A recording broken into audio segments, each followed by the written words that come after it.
Well, tonight we have a local marathon runner attempting to pull off the Super Bowl of marathons all over the world. And she credits a little puppy for helping her get in and cross a big finish line. KNWA's Lauren Motley shares her story.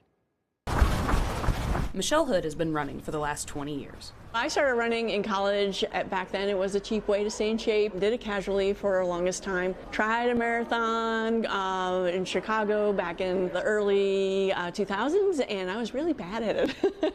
really bad at it. So I didn't take it seriously. Until about 14 years ago, when she moved to Northwest Arkansas, where running turned from her hobby into a competitive sport. It's hard to live in this community without catching the bug of wanting to be outside doing something. Thankfully, I did run into a running group that took me in under their wings, and eventually they got me into running a marathon once again. And from there, I was hooked for good. Over the years, Michelle has run about 40 marathons with running groups in Northwest Arkansas. But in 2022, she qualified to run in the Boston Marathon for the first time. Boston is the ultimate goal. It's like Olympics for runners. And at that point, I still was like, okay, I achieved this goal, now what? And on the plane ride back from Boston, I was like, wait a minute. I just qualified for Boston again at Boston, and now it was an opportunity for me to explore what was next. After this achievement, Michelle kept running, this time to the Abbott World Marathon Majors. It's a series of 6 races across the globe that very few have completed. There's just a slightly over 20,000 runners who have completed the 6-star journey globally. Even more exciting is only 7,000 women have completed this journey. The races that were included initially were Chicago, New York City, Boston, the London Marathon, the Berlin Marathon, and then the Tokyo Marathon. And so those are the original 6 that began the series in 2013. Michelle's love of running really started racking up the miles at this point. My dream was completing the 6 stars, but then I added this added fun of let me see if I could do this within 24 months. So she hit the road.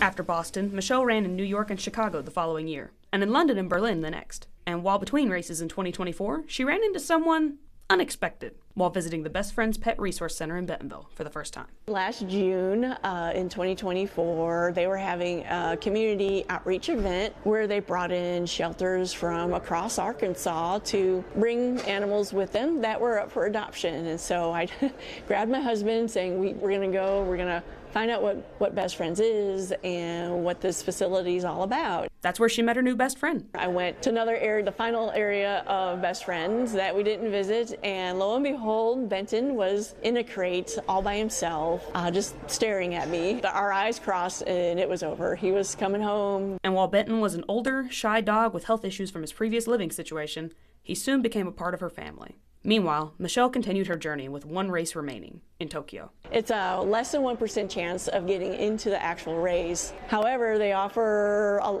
various different opportunities to try. And after trying to get in by the regular lottery system, she was finally successful through a nonprofit sponsorship. When I was learning about the charities that they were supporting for the Tokyo Marathon, I saw a charity called Peace Winds, and very much like Best Friends, they are a resource center, adoption area for dogs who aren't wanted. Their goal, too, is to end euthanizing animals in Japan. And that's when she had an idea. I was researching these charities for Tokyo and saw that match, and I was like, wow, I'm going to write them a story about Benton. And because of Benton's story, they brought me on as one of their runners for this year. Leading to Michelle not only finishing the final marathon, but doing so with the help of Benton, finally becoming one of 4 in the state of Arkansas to earn the 6-star medal. If it's dreamt, it probably can be done, and at the very least, you got to give it your best and give it a try. And so my big takeaway is, go after those dreams, because the reward at the end is tremendous.